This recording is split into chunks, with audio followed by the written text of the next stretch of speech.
Hello， 大家好，我係美瑩啊。咁今日咧就想同大家推薦4個嚟到香港一定要去嘅地方。咁如果咧你哋嚟香港玩咧，淨得2日嘅時間嘅話咧，你一定要試下以下落嚟我同大家講嘅呢幾個地方啦。第一個咧就係香港島嘅最高峰太平山頂啦。咁呢度嘅無敵觀景台咧係可以俯瞰成個香港島嘅維多利亞港嘅。我覺得咧最佳嘅登上山頂嘅時間咧就係接近黃昏嘅時間啦。最好玩去山頂嘅方式咧就一定係搭纜車啦。咁搭纜車大概就係6分鐘左右嘅時間啦。咁到咗山頂嘅凌霄閣啦，呢度除咗有好多餐廳啦、好多美食之外啦，呢一邊咧仲可以俾大家去行街嘅。咁山頂嗰度咧仲有香港嘅杜莎夫人蠟像館，如果大家想同你哋嘅偶像去打下卡、自拍下嘅話咧，亦都可以去嗰邊睇下嘅。呢個蠟像館咧，如果你去到現場買飛嘅咧就係299，所以我會建議大家提前咧喺網上買飛咧，我冇記錯好似239左右會平啲。第二咧就係我建議大家咧一定要抽1日嘅時間咧去到香港嘅迪士尼去玩。去迪士尼嘅話咧就一定要提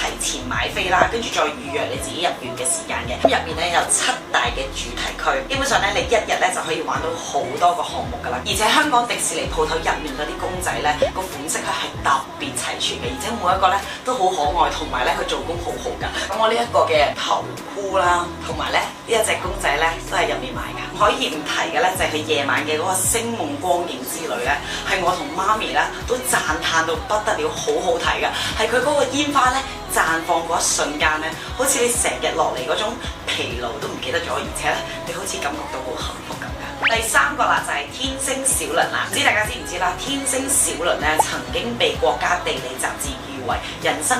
50個必定要到嘅地點之一，一定要同你愛嘅人咧喺黃昏嘅時候咧搭一次天星小輪，我真係覺得咧係靚到令人窒息㗎。我自己最中意搭嘅嗰個航線咧就由中環搭到去尖沙咀啦，咁樣大家就可以喺尖沙咀購物啦，又或者係尖沙咀再搭翻嚟港島呢邊嘅。其實天星小輪咧喺香港嚟講咧係一個極度平嘅一個交通方式㗎，佢每一次咧只需要5-6蚊左右啦，而且咧佢好早就係6-7點左右咧就開始營運㗎啦，而且佢班次咧係好頻密㗎，基本上大概10分鐘左右啦，或者少過10分鐘啦，佢就有一班㗎啦。但係咧有一樣嘢要注意，佢淨係接受八達通啦同埋現金嘅。最後一個一定要講嘅咧就係維多利亞港啦，呢個係一個免費嘅旅遊項目嚟嘅。我作為一個香港嘅本地人咧，維港啦，即係兩邊咧，我諗我去咗不下100次㗎啦。但係真心嘅，每一次去咧，我都係會被香港嘅景色咧而讚歎到㗎。唔係咧，大家知唔知啊？維多利亞港嘅夜景咧係世界嘅3大夜景之一嘅。